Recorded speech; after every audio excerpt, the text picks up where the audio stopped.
السلام علیکم، میں ہوں شیخو۔ دوستوں، متنازع مسائل میں سے ایک اہم جو مسئلہ ہے وہ 12 ربیع الاول کو عید میلاد النبی منانے کا ہے۔ عید میلاد النبی صلی اللہ علیہ وسلم منانے کا ہے۔ بہت سارے مسلمان ہر سال 12 ربیع الاول کو عید میلاد النبی صلی اللہ علیہ وسلم اور جشن میلاد مناتے ہیں۔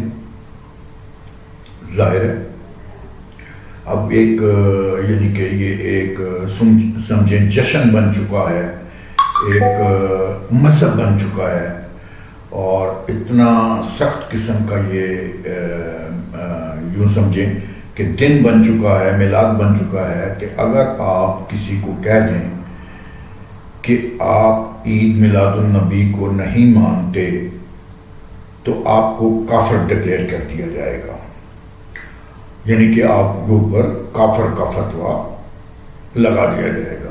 ویسے بھی عموماً آج کل جو اہل سنت کے علماء کرام ہیں وہ برسر عام یہ کہتے نظر آتے ہیں کہ جو عید میلاد النبی کو نہیں مانتا وہ شیطان ہے، یعنی کہ جو عید میلاد النبی کو مانتے ہیں وہ مسلمان ہیں، باقی سارے شیطان ہیں۔ لبے لبا بتا رہا ہوں، عید میلاد النبی کا جشن اس حد تک پہنچ چکا ہے کہ اب تو سرعام کیک کاٹے جاتے ہیں، ان پر گنبد بنایا جاتا ہے اور سرعام کیک کاٹے جاتے ہیں، اور کیک کا وہ حال ہوتا ہے، اللہ تعالیٰ معاف کرے۔ بہرحال یہ تو ان کا اپنا طرز عمل ہے، جو جی چاہے حال و احوال کریں۔ اگر ہم قرآن حدیث اور قرون اولیٰ کی تاریخ کا پوری دیانتداری کے ساتھ مطالعہ کریں تو ہمیں پتہ چلتا ہے کہ قرآن حدیث میں جشن عید یا عید میلاد النبی کا کوئی بھی ثبوت موجود نہیں ہے۔ عقلی طور پر بھی اگر دیکھیں، قرآن کریم وقت کے ضیاع، پیسے کے ضیاع کو اور ہلڑ بازی کو کبھی پسند نہیں کرتا۔ اعتدال پسندی کی قرآن کریم نے تعلیم دی ہے، ہلڑ بازی کی نہیں دی۔ یعنی کہ اگر آپ نماز بھی پڑھتے ہیں، قرآن بھی پڑھتے ہیں، اعتدال پسندی سے پڑھیں، یہ نہیں کہ سارے کام چھوڑ دیں اور قرآن ہی پڑھنا شروع کر دیں، سارے کام چھوڑ دیں اور صبح سے رات تک نماز ہی پڑھنا شروع کر دیں۔ یہ اللہ تعالیٰ نے بھی حکم نہیں دیا اعتدال پسندی کا۔ ایک چیز اپنے ایک وقت پر مقرر کر دی، اس کو اعتدال پسندی سے اپنانا چاہیے۔ جیسے کہ میں نے کہا، قرآن حدیث میں جشن عید یا عید میلاد النبی کا کوئی ثبوت بھی موجود نہیں ہے، نہ ہی نبی کریم صلی اللہ علیہ وسلم نے اپنا میلاد منایا اور نہ ہی ان کی ترغیب کسی کو دلائی۔ قرون اولیٰ یعنی صحابہ کرام رضوان اللہ تعالیٰ اجمعین یا تبع تابعین کا زمانہ، جنہوں نے قرآن نبی کریم صلی اللہ علیہ وسلم کو جو کہ نبی کریم صلی اللہ علیہ وسلم نے بہترین لوگ قرار دیے، ان کے یہاں بھی اس عید کا کوئی تصور نہیں تھا اور نہ وہ جشن مناتے تھے۔ اسی طرح بعد میں معتبر ائمہ دین کے یہاں بھی اس عید کا کوئی تصور نہیں تھا، چاہے وہ کسی مسلک کے ہوں، بعد میں مسلک شروع ہو گئے تھے۔ نہ ہی انہوں نے اپنی کبھی شاگردوں کو تلقین کی۔ یہ اصل میں اس کی تاریخ یہ ہے کہ نبی کریم صلی اللہ علیہ وسلم کی ولادت باسعادت کی مناسبت سے جشن منعقد کرنے کا آغاز نبی صلی اللہ علیہ وسلم کی وفات سے تقریباً 600 سال بعد، یہاں ایک لمحے کی بات کا پتہ نہیں لگتا کہ کیا ہو رہا ہے، دوسرے نے کیا کہا، 600 سال بعد کیا گیا۔ جشن عید میلاد النبی کی حقیقت کو جاننے کے لیے اہل علم نے 20 کتب تصنیف کی ہیں، بہت ساری تاریخ پر روشنی ڈالی ہے۔ میرے جیسا کم علم شخص کیا روشنی ڈالے گا؟ میں تو صرف چیدہ باتیں ہی کر سکتا ہوں جو میرے علم میں ہیں۔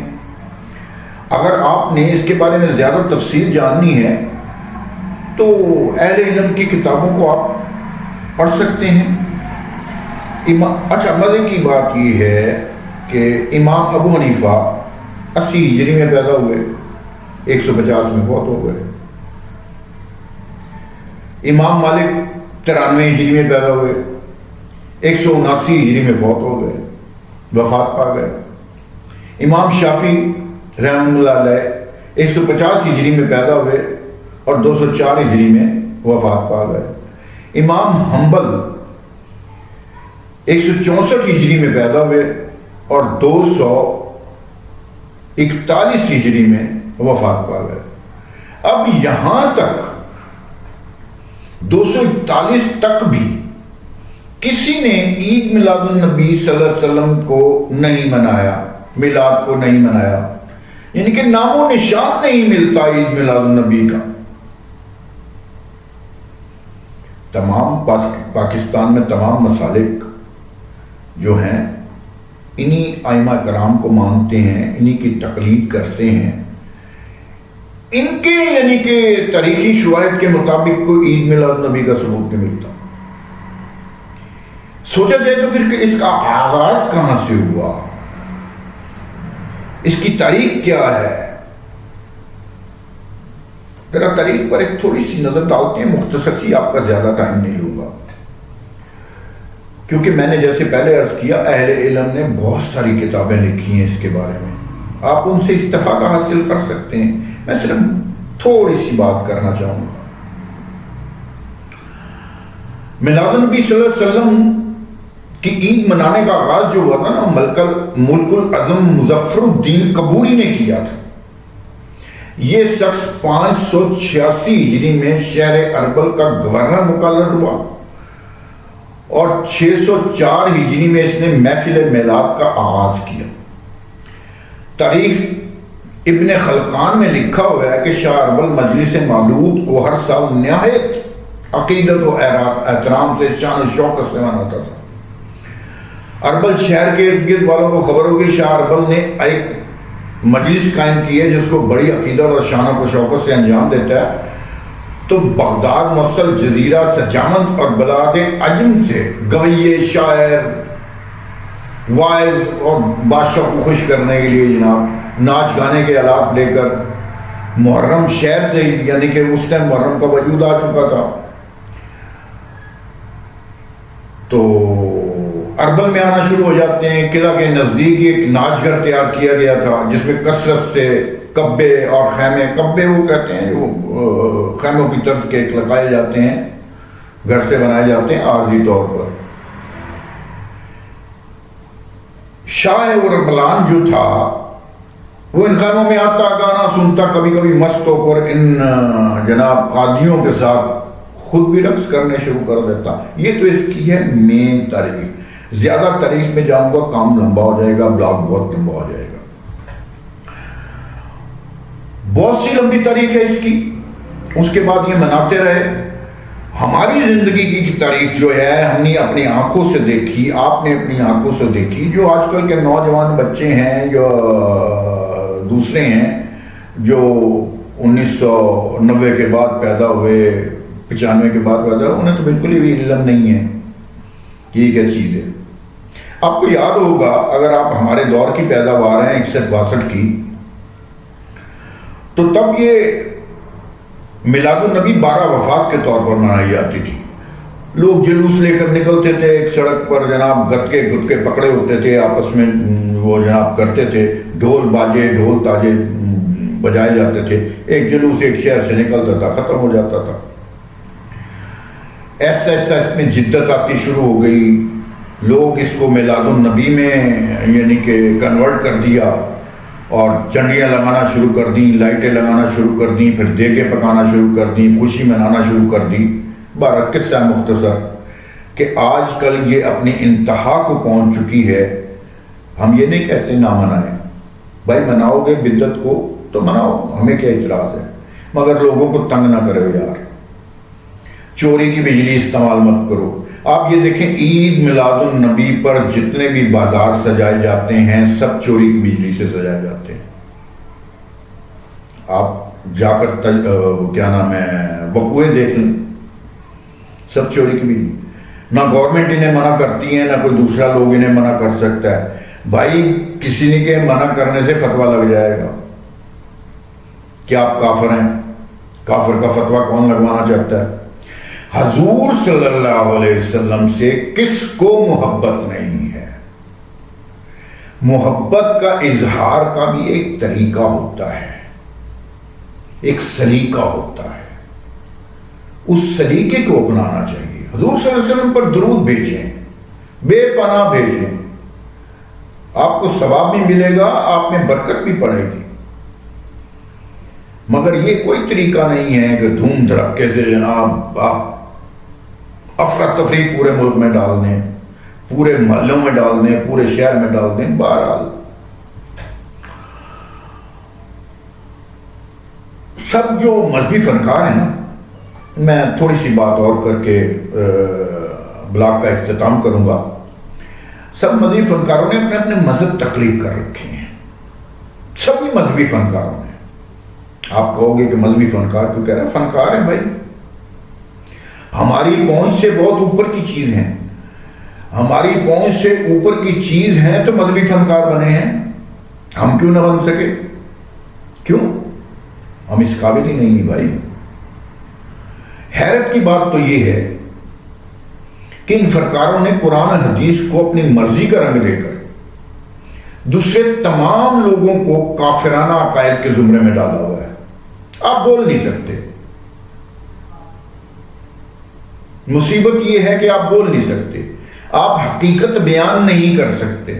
آپ حقیقت بیان کرو گے تو آپ کے منہ پر آپ کو کافر کہہ دیا جائے گا، بلکہ فتویٰ لگوا دیا جائے گا، اور فتویٰ لگنے کے بعد آپ کی لاش کسی بھی سڑک پر پڑی مل سکتی ہے، کوئی بھی آپ کو راہ چلتے ہجوم بھڑکا سکتا ہے۔ مذہب ہے، اگریسو بہت ہیں، پیار بہت ہے مذہب سے، عشق بہت ہے مذہب سے۔ اللہ جانتا ہے ہمارا مذہب تو امن کا مذہب ہے، بلکہ ہمارا تو مذہب ہے ہی نہیں، ہمارا تو دین ہے بابا۔ بریلوی ہیں تو ان کے نزدیک سب کافر ہیں، صرف وہی جنت میں جائیں گے۔ دیوبندی ہیں تو ان کے نزدیک باقی سب بدعتی شرکی کافر ہیں، صرف وہی جنت میں جائیں گے۔ اہل حدیث ہیں تو ان کے نزدیک تو تمام ہی کافر ہیں، صرف وہی ٹھیک ہیں۔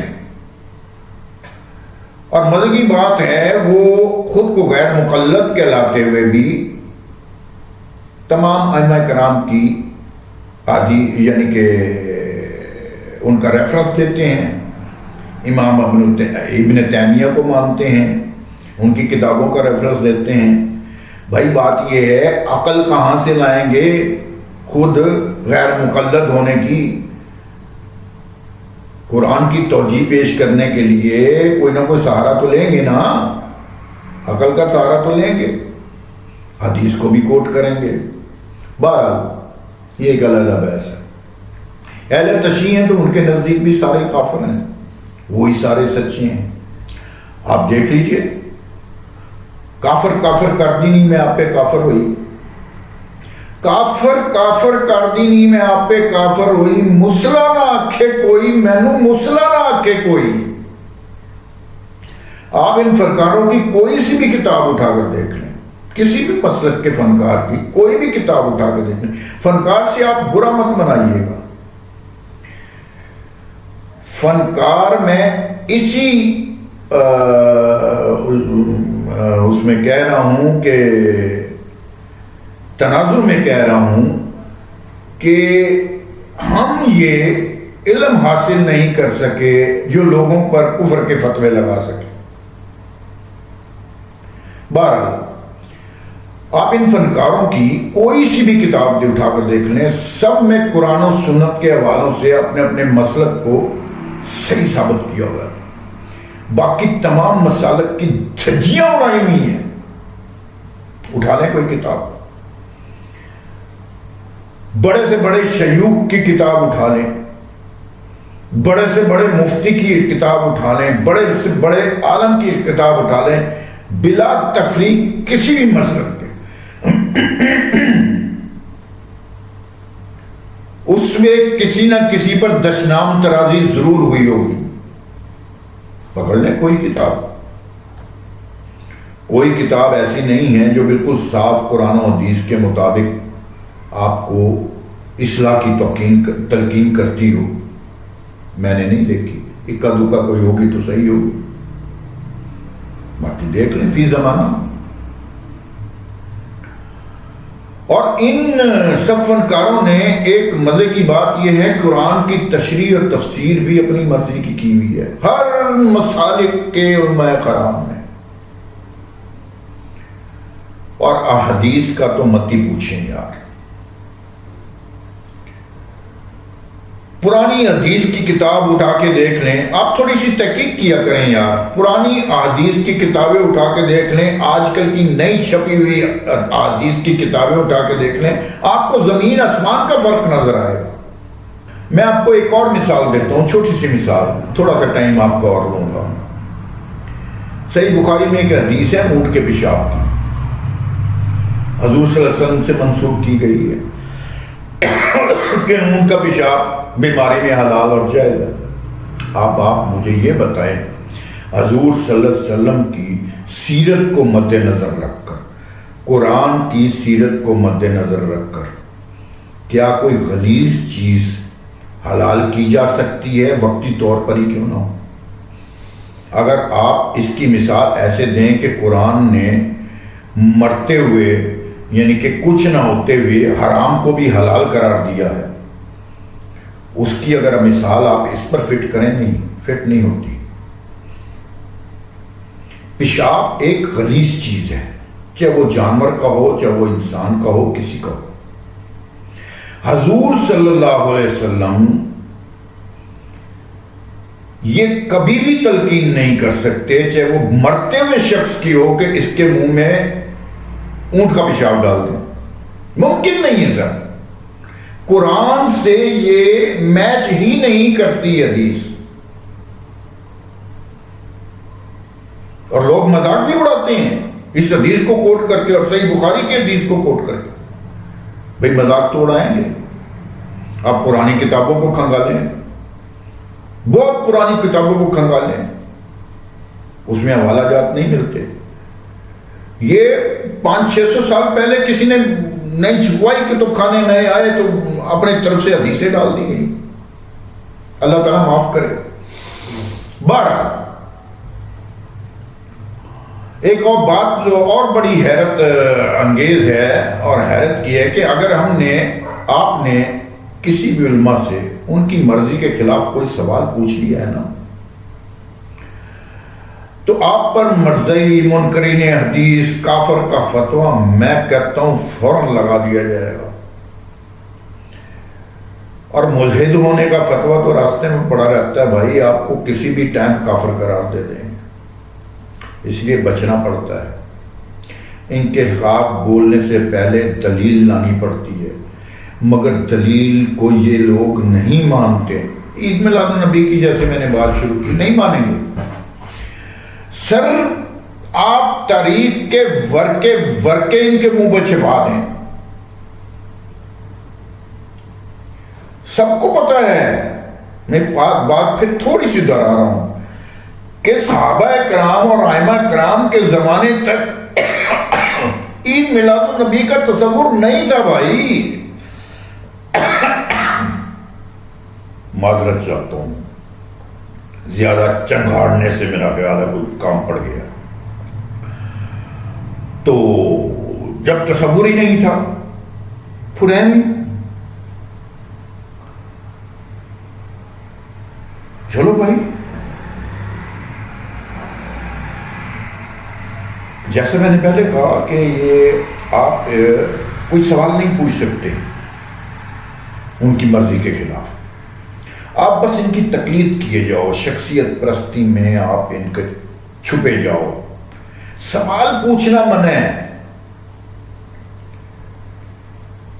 سوال نہیں پوچھو گے جنت میں چلے جاؤ گے، تقلید کیے جاؤ گے جنت میں یہ لے جائیں گے بقول ان کے، جو لوگوں کے ذہنوں میں ذہان میں بات بٹھائی ہوئی ہے. اہل حدیث یعنی کہ غیر مقلد بھی، جیسے میں نے آپ کو پہلے کہا، تقلیدی ہیں. ان سے ہٹ کر اگر آپ کوئی سوال پوچھ لیے ہیں تو آپ ناپسندیدہ افراد اور فرقے سے الگ سمجھے جائیں گے. مگر پھر بھی یعنی کہ اب سوال یہ پیدا ہوتا ہے کہ عام مسلمان جائے تو جائے کہاں، جو کہ غیر معتدل رہنا چاہتا ہے، اپنا نماز قرآن پڑھنا چاہتا ہے اور اپنی پرسکون زندگی گزارنا چاہتا ہے، وہ کہاں جائے؟ سوال تو پیدا ہوتا ہے نا، جانا کہاں ہے؟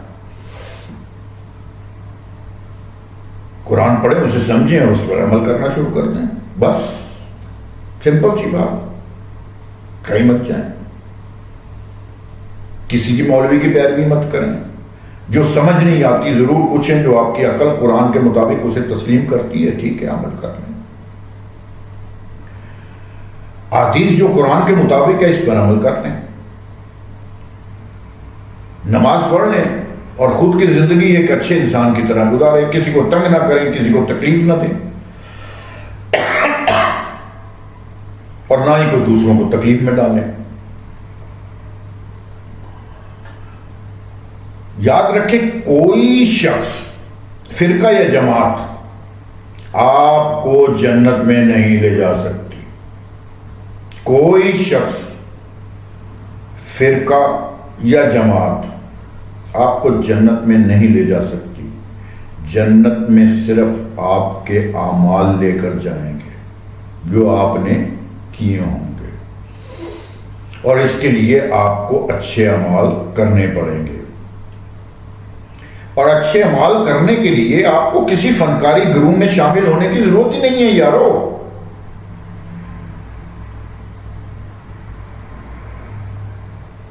کسی فنکاری گروہ میں شامل ہونے کی ضرورت ہی نہیں ہے. اللہ تعالیٰ ہمیں نیک ہدایت عطا فرمائے یار، عقل عطا فرمائے. یہ جو ہے نا رسومات، جتنی بھی رسومات ہیں ان کو پرکھیے. اگر یہ ہمارے دین اسلام کے مطابق ہیں تو ان پر عمل کیجئے، نہیں تو ان کو چھوڑ دیجئے، آپ پر کوئی گناہ نہیں ہوگا. آج کے لیے اتنا ہی. دعاؤں میں یاد رکھیے گا. شیخ کو اجازت دیجیے. اللہ نے کے بعد